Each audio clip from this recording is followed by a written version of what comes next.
Oh, hey, didn't see you there. Welcome to the Know and Grow podcast. We're your hosts, Lucas Straffen, Trey, and Jonah Hoffmeyer. Come along with us as we share the generational work of God through story and conversation. Let's jump right into it.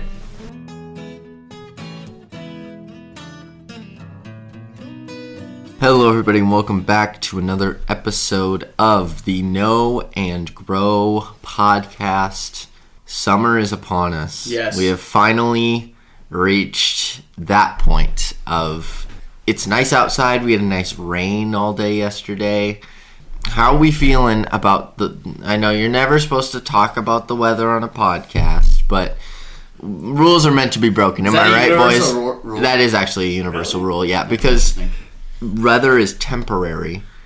And I see. So if someone listens to this 2 months later, like, I don't care that you got rain a month ago. Yeah. Or somebody listening in Arizona. Correct. Like, well, I mean, yesterday was a billion degrees. Yeah. For reference, it is April 27th, 2026. It's 28, actually. Is it the 28th It is today? the 28th. Nick's my Fact check. my thoughts. True. Thank you. Yeah, so how are we feeling about the summer? Are we feeling great about the warmer weather coming up? Yeah. I love the warm weather. Summer's my favorite season, so I'm so excited for it. Summer's your favorite season? Yeah. Wow. That is. I'm not going to say that's a hot take because there's a lot to do. Well, it is a hot take. But there is a lot to do during the summer, like activities-wise, right?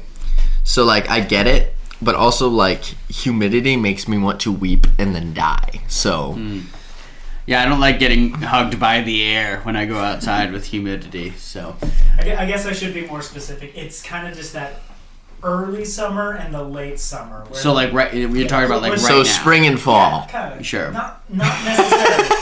where we get the heat in there, but not quite yet the humidity. Sure. You know? Sure.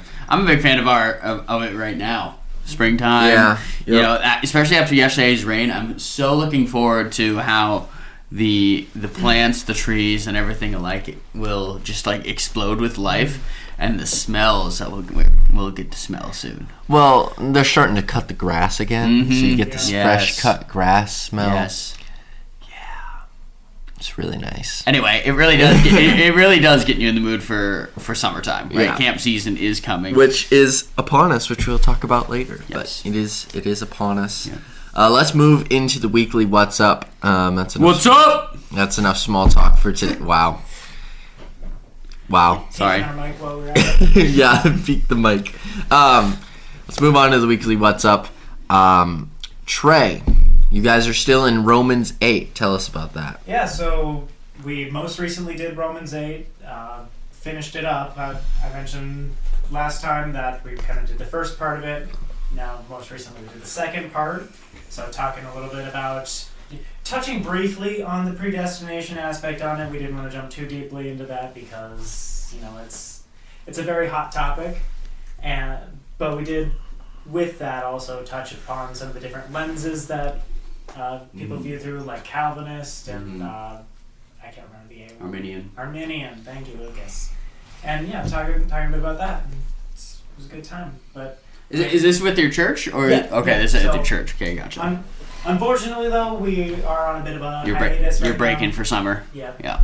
Well, the group isn't. I am. Oh, Because Right. my Sunday nights are no longer going to be available. Yeah, that's fair. So- Yeah. Yep. So I know the temptation when you're going into places, especially like Romans and Hebrews, is that temptation of getting into the nitty-gritty of theology. So are you guys doing that? Or are you guys trying to maybe widen your scope a little bit? I think we've been trying to just have that wide view. We're not like diving super into it. We're not trying to insert certain theological viewpoints. We're just kind of studying the word as it comes. Mm-hmm. Yeah. Many theologians will label Romans 8 as the greatest chapter in the Bible. Really? Yes. Why? R.C. Sproul specifically. I think it was Sproul who said that. One of those folks in Ligonier. Why? Yeah, why? Have you read it lately? Yeah, not lately, I guess, but Sure. like, what's the argument? Well, It's probably from their angle, it's probably one of the most encouraging books in the Bible. Like, you need hope, go read Romans 8. You know, you're suffering in your sin, and you're working on repenting. Right? There's no condemnation for those who are in Christ Jesus. Right? You wonder why bad things are happening to you. Well, all things work together for the good of those who love God and are called according to His purposes. You wonder what your main goal in life is? Well, it's to be conformed to the image of Christ, found in Romans 8:29. You're feeling beaten down. You are more than conquerors with Christ. Continue on. You don't know what to pray. The Holy Spirit is already praying for you with groanings too deep for words. Mm-hmm. Yeah. What? No, I mean, I get it. I just, like, when you say that, it made me think of, like, oh, that's the most important book in the Bible, and that's the only one you should read. Like, that's where my mind went, and, like, that's not true. Yeah. And that's not what they're arguing either. No, that's not what they're saying either. It is a very encouraging chapter. Right. Seeped with just such great doctrine. Seeped with hope. Yes, very much so. Yep. Cool. Yeah, so you're continuing to study that. Hopefully you'll be able to continue to read Romans on your own, though, Trey. Because, Romans is a good book, and it is a favorite book of a lot of people, probably for a lot of those reasons. It's my own favorite book. Yeah, yep. Lucas, you are still diving into the schooling, so tell us about that. They're schooling! Well, church history, actually my last church history class is today in approximately 2 hours. Oh. Wow. Yes. So, it's been quite a ride studying church history. I've really enjoyed it. There's been ups and downs, but, you know, there always are. So that's been really exciting. And I think the one thing that I've taken away from church history is church history 2, so everything post-Reformation. But I took this away from my first church history class too, is just that, wow, without the grace of God, the church would not be in existence. There's no reason at all that the church should be in existence right now, and no reason at all that God should have used the church the way that He has, but He has. And there's been schools that have been formed, there have been fields of study that have come to the forefront. There's been different issues and different social issues that have come about and found its resolve in Christianity, and there's a lot of beautiful stuff. So I'm also taking hermeneutics right now through the Alliance of Reformed Churches, and that's very interesting. This past session was ethno-hermeneutics, which basically means exegeting the culture, right? So figuring out kind of what one's culture is and how they would interpret the Bible, and kind of entering into their space so that you can leverage the things that are already present to teach biblical truths. We talked a lot about Taylor Swift, actually, and how she's a culture in and of itself, and her lyrics are kind of like the sacred texts of the Swifties. Mm-hmm. So it's very interesting. So what does exegete mean? Exegete? Let me look at my notes. I don't have my phone. I want to get it right. I can sum it up, but I just want to make sure that I get it Because right. I've never heard that word before. Exegete. Yeah. So when you're exegeting scripture, like, you're not like reading things into it, but you're reading the text itself for it, and you're interpreting it outwardly instead of inwardly. So really kind of, I think, I'm opening up my notes here, but exegeting a culture would not to take your own presuppositions and read them into that culture, but rather interpreting that culture out and pulling that outwardly to learn from it, if that makes sense. Yeah, I struggled with the idea of exegeting a culture for a while. Exegesis is the interpretation of any text for us.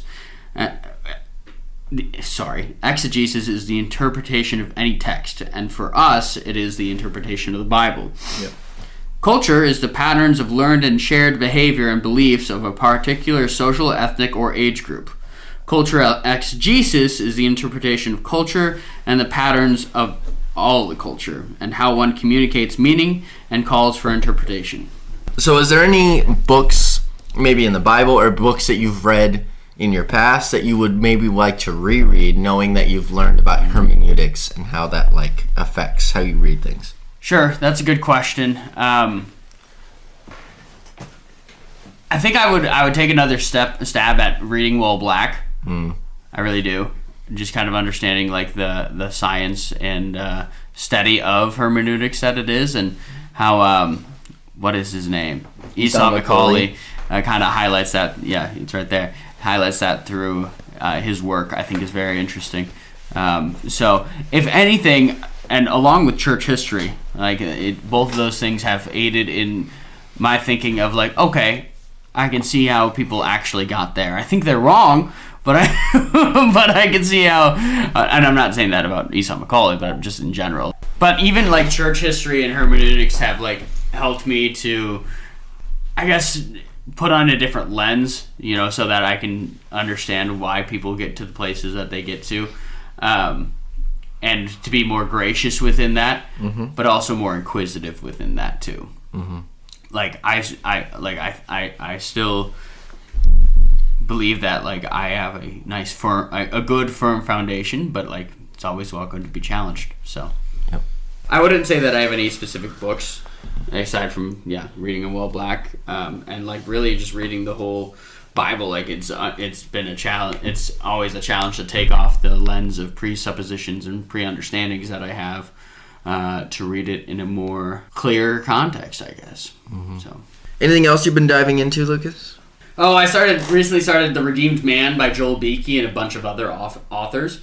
So that's been interesting. It's highlighting the aspects of like, okay, like what is a redeemed man, and like what does that look like in terms of friendships, relationships, politics, history, theology, church, leadership, stuff like that.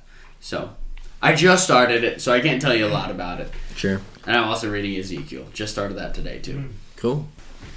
Welcome back to Jonah is a Broken Record. So I'm still reading Calvin's I'm still reading Calvin's Institutes, of course.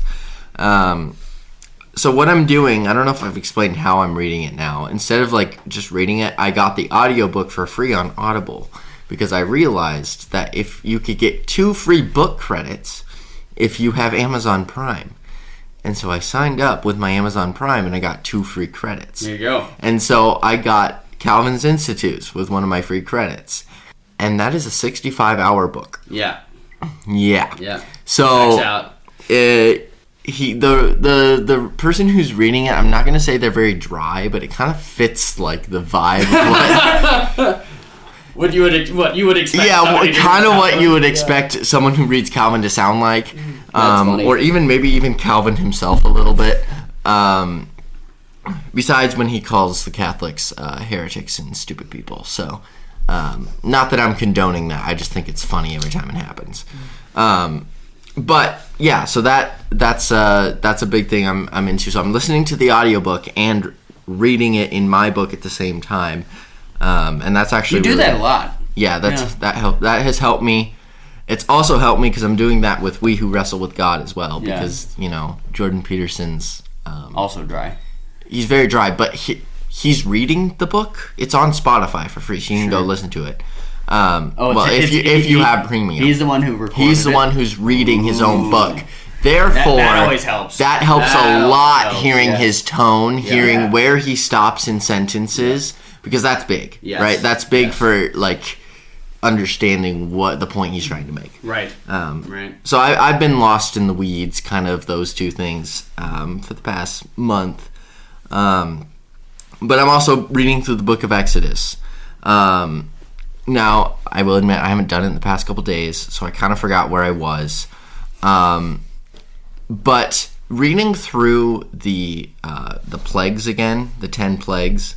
And just how it stood out to me yet again, how like when God was doing those plagues, it's like he was dismantling one of the gods of Egypt, right? Yeah, so like the god of water, he turned the water, the river into blood. Yeah. And so it told him that God is false. Yeah. You know what I mean? Yeah.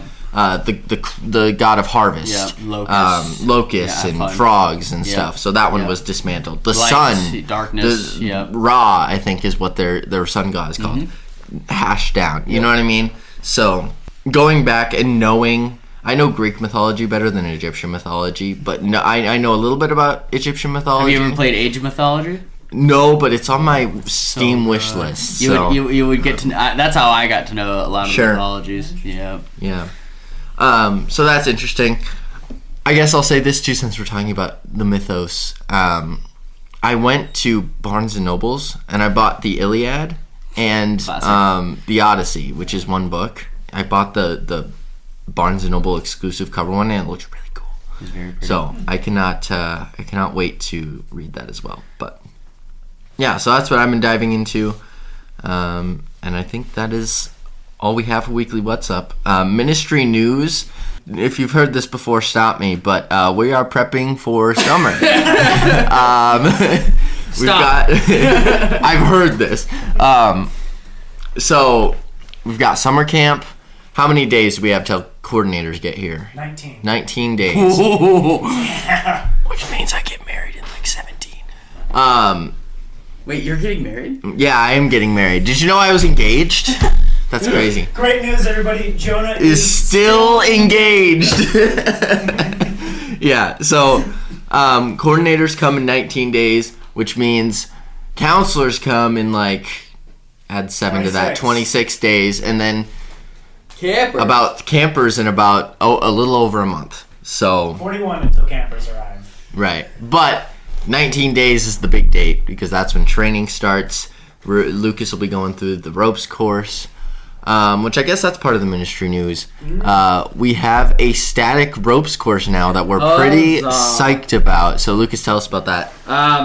Yeah, I don't know how else to describe it other than an obstacle course in the air. The ropes course has taken on a life of its own in the past 3 years. And the tower being built, and now the static ropes course being built. So it's going to provide a lot of different opportunities for group development and experiential education, and folks being able to challenge themselves and work together to do so. Yeah. So we'll be using that this summer. Guest groups will be able to rent that out, so it'll be a lot of fun. I am super excited for all of that.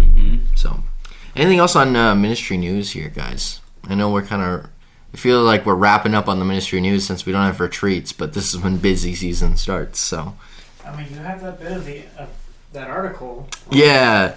All right. Let's talk about this article. So I should have looked at this before. So, well, I read it a little bit ago. It's pretty interesting. I can actually explain this one. So, I know most of you will be shocked when I say this. Some of you will not be shocked. So if you're hearing this from me for the first time, I apologize. But I am really into aliens. I really do love that, idea that maybe there is something else out there. Full disclosure, I do not believe in aliens. But I do think that the mystery of that is really intriguing. And the American people actually tend to agree with me on that. Most people are pretty interested in this. So this article was written because J.D. Vance, even further back, Trump said he's going to release information on UFOs and unidentified flying objects and stuff. He said he's going to be releasing thousands of millions of files on that I don't know what he's calling it, but he's releasing a bunch of that information. And so J.D. Vance was asked about this as well, and he was like, let me pull up the exact quote because it's an extremely interesting quote. So J.D. Vance basically said he was also obsessed with this whole alien thing, and then Vance said, I think it's one of the devil's greatest tricks to convince people that he never existed. And this is a belief that I have held for a while, and I have a book. I had book title. I read it the other day during lunch, and now I'm not going to be able to find it. Yeah, here it is. Seek and ye shall find was going to be the name of my book title, and how Satan uses our own stories to distract us. So this is an idea that I have had for a long time, and hearing someone else put it into words makes me really happy. Because Satan, if he can convince people in extraterrestrial life, in even sometimes in demons, he's able to convince them that there is a higher power and he is that higher power. If Satan can convince people that there is a higher power and he's in charge of it, or there is a higher power, it will distract from God. right? This is a big idea behind why I think we're so interested in UFOs, because it confirms a lot of people's thinking that there's a higher power, but it distracts them from the real higher power. Does that make sense? Sure. That was definitely a better way to say it. But Lucas, I know we listen to Haunted Cosmos. I don't know, do you listen to Haunted Cosmos? Okay, so we listen to Haunted Cosmos, and this is something that they talk about as well. How should Christians, I know you just skimmed the article, I bought you time, how should Christians think about UFOs and this whole thing that's now in our news feeds because the Trump administration is going to release these files? Yeah, that's a great question. And I think that, how do I put this? Whether you believe that there are aliens or not, I don't think is the heart of the issue. I think the heart of the issue is where you believe that God is. Right? If aliens don't exist, right, God is still God, and if aliens do exist, God is still God.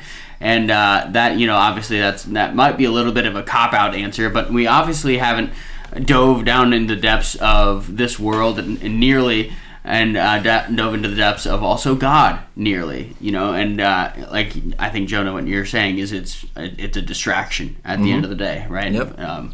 So we need to keep our eyes fixed, as Paul somewhere, I'm sure.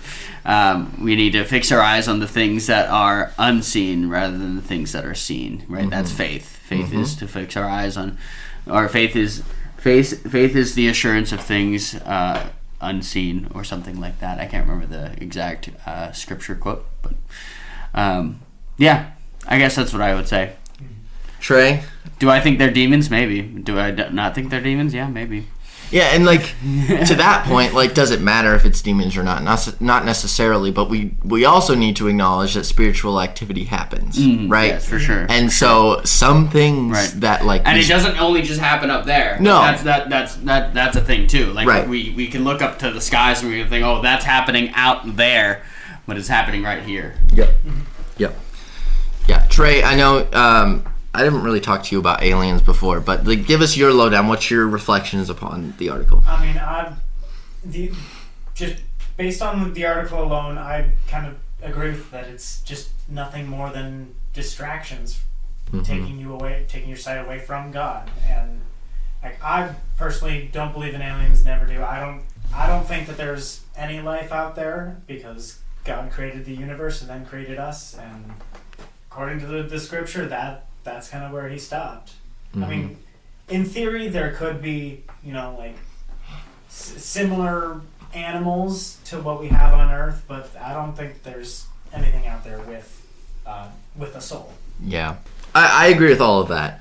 And this really does relate to our theme in a weird way, because we're going to get those questions this summer, sure. Right? For sure. If aliens exist, this was a question even last year. Someone was asking me. They were like, "All right, do aliens exist?" And I was like, "Okay, well." Also, 2024, in the beginning, God. Yes. When we talked about so much about creation. Yeah. Yeah. So it's helping people work through that is going to be an actual thing we're going to have to do this summer. Ironically, this whole not of this world, we're launching rockets into space again. People are talking about aliens again. You couldn't have picked a more on the nose theme for this summer. So Caitlin, for my birthday this past year, got me Seeing the Supernatural by Lee Strobel. I haven't read it yet, but I'd be interesting to see kind of what Lee Strobel thinks about all this as well. So there's a lot of material out there about this stuff and different ways to think about it, but I think it all comes back to what Lucas was saying. Whether there is aliens or is not aliens, there's still God, right? And God is at the center of that, no matter which way that leans. And I think weird activity or UFOs or even demons can be a distraction from that. So yeah, I think it's an interesting. I'll leave that the article linked in the description from Christian Post. But that is Not Holy Post, Christian Post. No, Christian Post. Yeah. I would be interested to hear Holy Post people talk about aliens. Send him a question. Yeah, I should send them a you question. Should send him a question. Sky, I'm particularly interested in your answer. Great. Let's move on to our main topic. So we are going to be going over the Power of Camp study that the 3CA conducted back in 2024. Basically, it was the report. I'll leave it linked in the description as well. The goal was to try to understand the impact of camp. And I talked about this last podcast, I think 2 podcasts ago. Like the idea of liminal experiences, that's not mentioned in this report. I don't think. I didn't see it at all. But summer camp is and should be a liminal experience, a limited experience that you experience that helps you push you towards your local church or pushes you towards faith and how you would pursue that in your personal life. Because camp is a liminal space. Right? Yes. It's very much an in-between. Yes, it's an in-between. You were one way when you came in, you were another way when you left. Correct. Right. But a liminal experience is not something that happens every day. Yes. Yes. Right. Well, we're kind of always living in the liminal, aren't we? Okay, yeah, all right, Mr. Now Theologian. you're getting in the weeds. But yes. So yes, a liminal experience is that in-between, but it is also not something that happens every day. Those are both true at once, I think. And that when you're in that in-between, right, that change of pace, change of place, change of perspective, that's when you find yourself changing, right? Mm-hmm. So that, whether that is directly in here, that's the underlying idea, right? Right. That's maybe a better way to say it. Yeah, sure. You're one way the way that you come in, and you're another way the way that you come out, right? The destination is outside of it, but you're right, the growing happens within the space itself. Mm-hmm. Yep. Within the environment, one might say, that is provided. Indeed. Some would say that. One might say. I would say. So from this report, what stood out to you guys? What do you think are the strongest points that this information brings to us about the importance of camp, essentially? Sure. Well, I really liked as a church guy, I really liked looking at the stats about the faith engagement before and after camp. And if you're following along, this begins on page 16 and page 19. There was, for church attendance, in church attendance, right? The pool that they surveyed, church attendance had emphatically gone up, right? Before camp, there was 59% of kids who said that they went to church multiple times a week or multiple times per month or weekly. 41% said that they went weekly or more. After camp, 75% said that they went multiple times per month or weekly, and that included 52% who went weekly or more, right? And the about monthly decreased, and so did the less than monthly also decreased, and so did the not at all decrease, right? So the aspect in which that campers who come to camp and leave camp are attending and ingrained in a church community more and more, it's greatly, right? It grew, what is that, 59 to 75%? Is that 16%? So that's a lot. Something like that. That's a pretty big growth, after 1 week of camp. Mm-hmm. So I think that's a great thing. And as we know, right, church is where the everyday sanctification and everyday faithfulness of believers is home to. Mm-hmm. So I thought that was really big, really cool. Okay, I just thought of something else with the liminal experiences thing. So if you think of, like, Lord of the Rings, why did Frodo have to leave his home to get, like... To destroy the ring. Yeah, but, like, why... The growth that happened from the beginning of the book to the end of the book happened because he left a comfortable space, right? 100%. And you don't have any story in which the person just stays at home or doesn't have... And if he does stay at home, the home around him changes, right? So there's without that change, there's no like experience and there's no change. So to go back to relate that to what you just said, Lucas, why do you think that is? I guess why do you think that camp is? Because when I explain Inspiration Hills to people, I say we are not church, right? We are, our goal is never to be the church, right?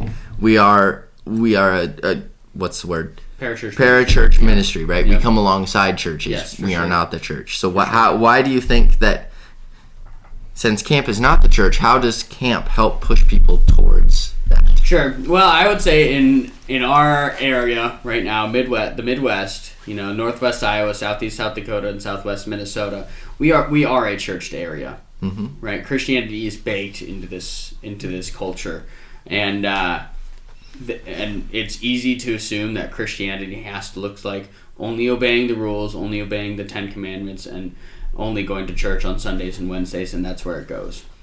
When you come to camp, you are engrossed and immersed in, yes, a place where God is glorified and obedience is encouraged to the Lord, of course, but it's more than just obedience for the sake of obedience. It's obedience for the sake of love and in response of the love that God has first shown us. And that's a beautiful thing, and sometimes that's just a different pace for other people, right? Suddenly Christianity becomes less about following some sort of rules and more about communing with the ever true and ever living God, the one who has created them.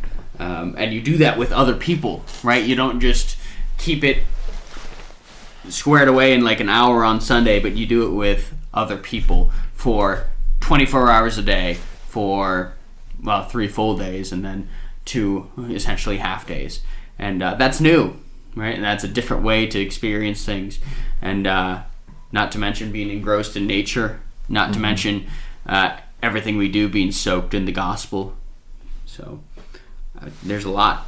They put their phones away too, which is huge. Yeah, something to be said about putting these flimsy pieces of glass away for an entire week. Yes, that's what I would say. Yeah, and that was one of the things I noticed as well when I was looking at this report, was the church, the relationship between camp and church. Because I know we've talked about that on this podcast, but this is like proof of that, right?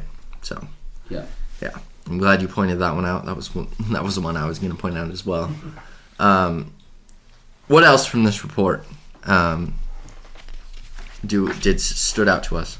I enjoyed looking at the lasting growth in selected items area. There was from the first day of camp to even just the last day of camp. I'm good at making friends. Went up in I think percentages maybe. I like going out of my comfort zone to try new things. Also went up. My personal relationship with Jesus also went up.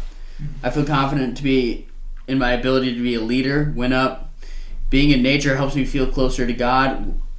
Went up. And faith in God helps me in daily life. Also went up. And those are beautiful things. And I don't think that you can discount the aspect of how camp works holistically in the human being, not just in one siloed area, but it's spread out. Page 10 is a last day survey about what the campers like or enjoyed about camp. And I did think it was interesting that the cabin counselor / group leader was the top one. Yes, that is interesting. Not what I would have. Maybe this is silly of me, but that's not what I would have pinpointed as maybe what would have been the standout. But it makes sense, right? Yeah. We're relational people, and if you liked that relationship, then like that's going to be a standout thing to you. So I think that just points out the importance that of the job that the counselors have this summer, and they truly do have an impact. And they can positively or negatively impact a camper's experience. Right. Because that's what 81% said 81%. They strongly agree. So that's a high percentage. Their cabin counselor or group leader was their favorite. Or that they liked or enjoyed. Right. And that was the highest percentage. Right. Not necessarily that was what made or broke their experience, I guess, but like that was the highest percentage of like people who agreed that was a big part of their experience. What do you think that speaks to about the campers who come? Like, what need do you think that speaks to? Relational. I really do think it's a relational thing. I swear we're not trying to sound like boomers with the whole phone thing. Like, I really hate when people do that. So hear me when I say what I'm about to say. That is in the back of my mind when I'm saying this, because I just don't think we've learned how to use our phones or technology properly, and technology is advancing at a faster rate than we can learn how to use it at this point. So that's just the underlying problem of all this. Not necessarily the technology itself. It's the speed at which this technology is being brought to us and developed. Yeah. Yes. So hear me when I say this. We were talking with the CRC. Some of the CRC pastors came out. ARC, sorry. Well, they both came out, actually. We had both, but it's true. ARC pastors came out, and we were talking to one guy, and he said the plethora of information has actually made us stupider, which, like, he's not wrong. He's absolutely correct with that. But with our phones, we do end up forgetting that in-person relationships are stronger than liking someone's post on Instagram, right? I fall into this trap, too. I feel like I know someone who's maybe doing missions across seas, and I know about their life because they posted about it on Instagram. I don't really know them at that point. You know what I mean? I don't really know what they experienced. I just read an Instagram post about what they experienced. And to truly know, I think, is to have a face-to-face conversation. And I'm glad that I grew up in a house where I didn't have screens and I didn't have internet till I was like 14. Like, I did have a laptop and I played CD games, but we were very limited on what we could play, right? We had like an hour a day or something. Yeah. But like, I'm thankful I grew up in a world without that. And the campers that are coming in are products of a completely having access to the internet their entire life, right? And that's what we're starting to see with these campers that are coming in. Is they have had access to the internet their whole life. They don't know a world without phones. And so it's not their fault, but it does present itself with problems, right? And so I think it's encouraging that they find their cabin leader and that personal relationship that they have, the most, like, a important aspect of the camp experience. Yeah, right. And it's something that the kids are longing for. Right, and I think that whether they know it or not, because and we're talking about in the summer, it's all about belonging. You know what I mean?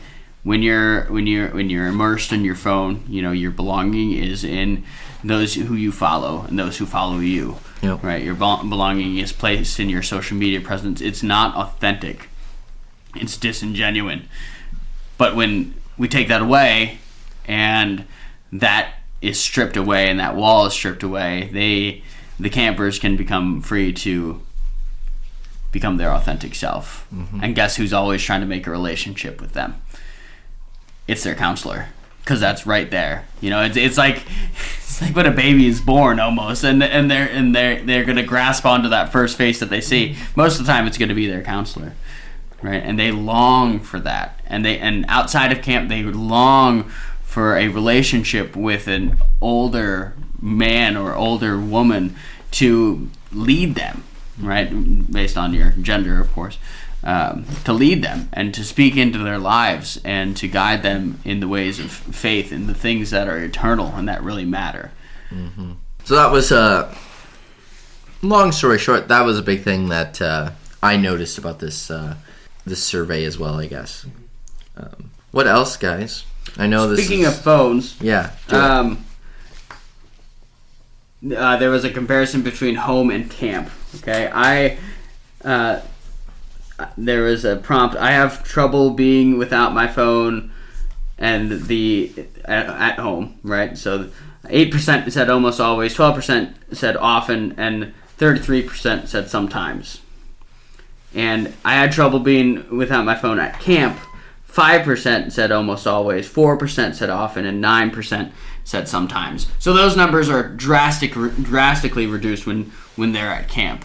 And parents out there who think that their kids aren't going to be able to function, they're going to be okay, right? They're going to be okay without their phone, and you are too. Yeah.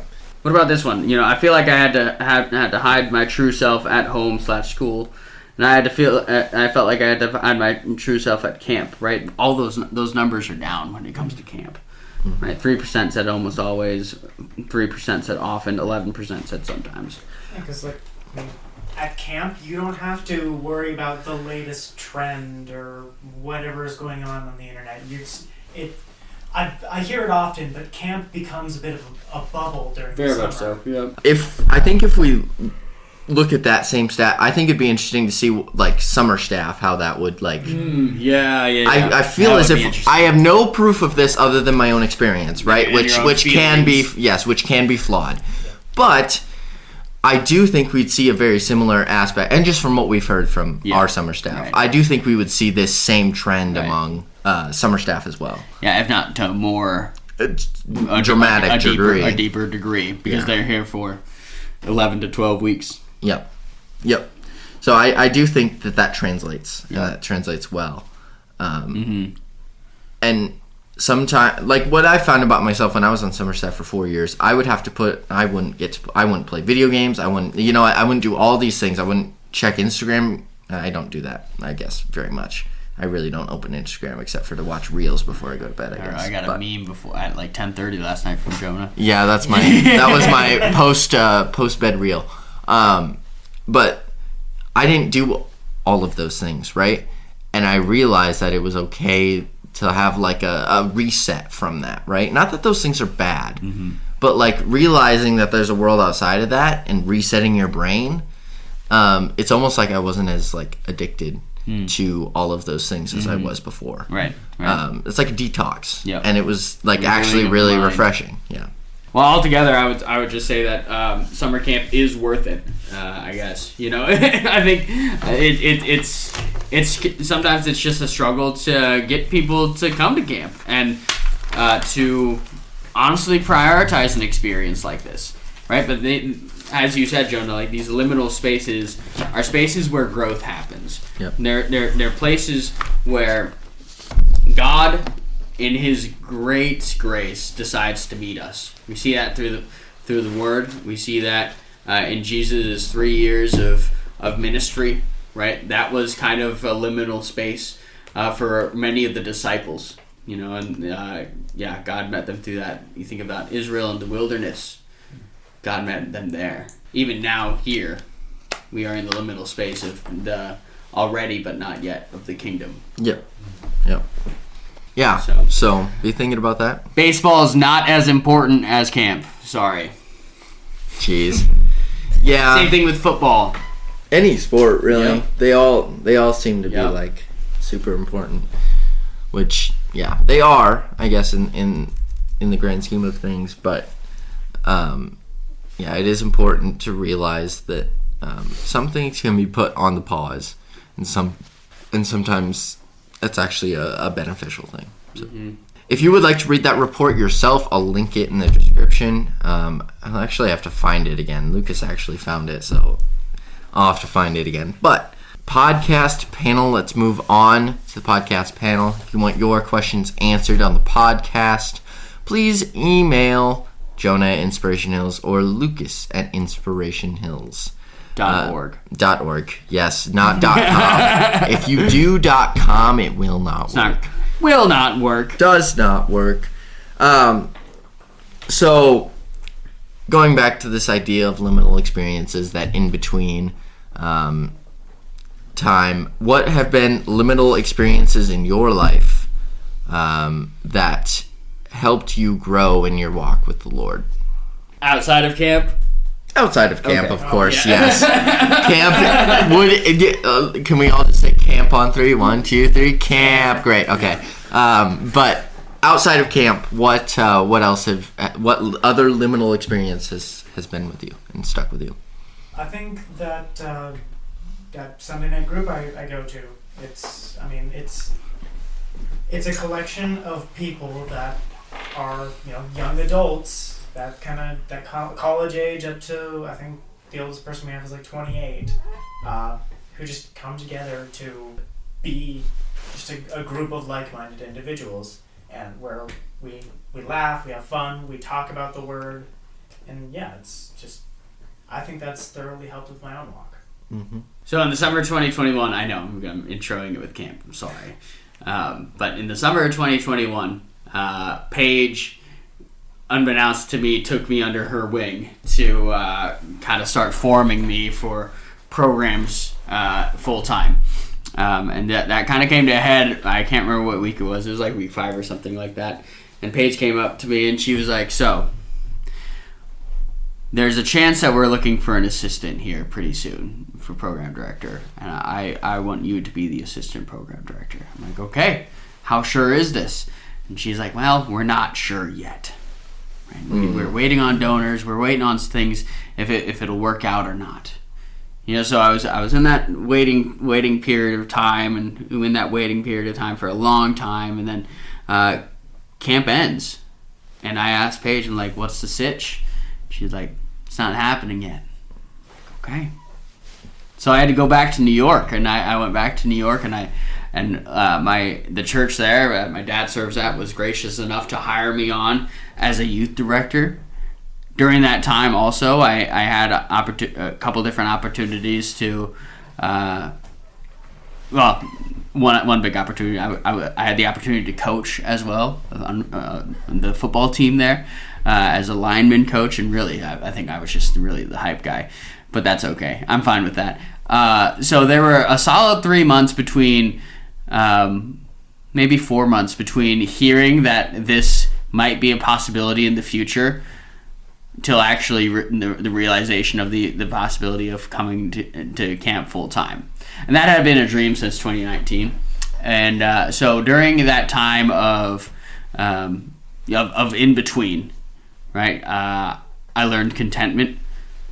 I learned to cling to the Lord, and I learned to really appreciate the study of God's Word. I learned what it was like to minister in a society and a culture that is not seeped with Christianity in upstate New York. I learned how to meet kids where they're at, and God drew me in closer and closer, and that was a really special time. So it was kind of the in-between between moving out here to Iowa and it was the in-between between camp, really, between summer camp and full-time staff. And I spent that time in upstate New York, so. I mean, if you want more of this type of, like what Lucas just described, we have a podcast, I think it's episode 11, it's called In the Waiting, where we talk a lot about this, like that in-between the... Did I share that? I don't know if you shared that story specifically, but that just made me think of it, because it was coming up to Christmas, it was and so we were talking about the waiting, one for the Messiah, that weird in-between, for that, but also the weird in-between now that we are in of like Jesus has came to this earth and now we are waiting for him to come back, so this weird in-between. So if you want more of like that topic, you can go back, I think that's episode 11, it's called In the Waiting ... I think middle school is a big one for me. I feel like that unknowingly to most people is kind of one for everybody. Middle school is a weird time, but in middle school, I would say high school is when I started to take faith seriously, and kind of detach it from my parents' faith. But middle school, I went to, it's not Rocky Mountain High. Power Connection, thank you. And so I think Power Connection was a big one. Where back to Power Connection. Right, wow. right. And I feel like it was that experiences like that, when I was in that in-between of like, is this my faith? Is this my parents' faith? Right? Like that was my in-between of helping, I didn't know it at the time, but God pushing me towards making my faith my own. So I would say that's my answer to that. Fun fact about Power Connection, that's where I gave my life to Christ. Wow. What year did you graduate again? To graduate? Yeah. 2019. Oh, okay, we wouldn't have gone together then, if that's the case. It was 2015. That was the year that I went. Oh, that's when I went to Rocky. Mm-hmm. I went to Rocky in 2017, 2018. One of those years. Yeah. Shout out those experiences too. Those are huge. Yep. But anyway, I think that's everything for this episode. Yep. If you liked it, make sure you share this podcast episode. And thank you guys for listening. We'll see you guys later. bye. Thank you for listening to this episode of the Know and Grow podcast. Be sure to leave a rating and review on your podcatcher app. Word of mouth is also an effective way to share about the podcast, so be sure to recommend it to a friend. Our podcast can be found on all podcasting platforms, including YouTube. If you have any direct feedback for us here, or if you have a question that you would like us to answer, you can email jonah@inspirationhills.org. Remember, the more you know, the more you grow, and we are not of this world, so I guess aliens do exist. Thanks for listening.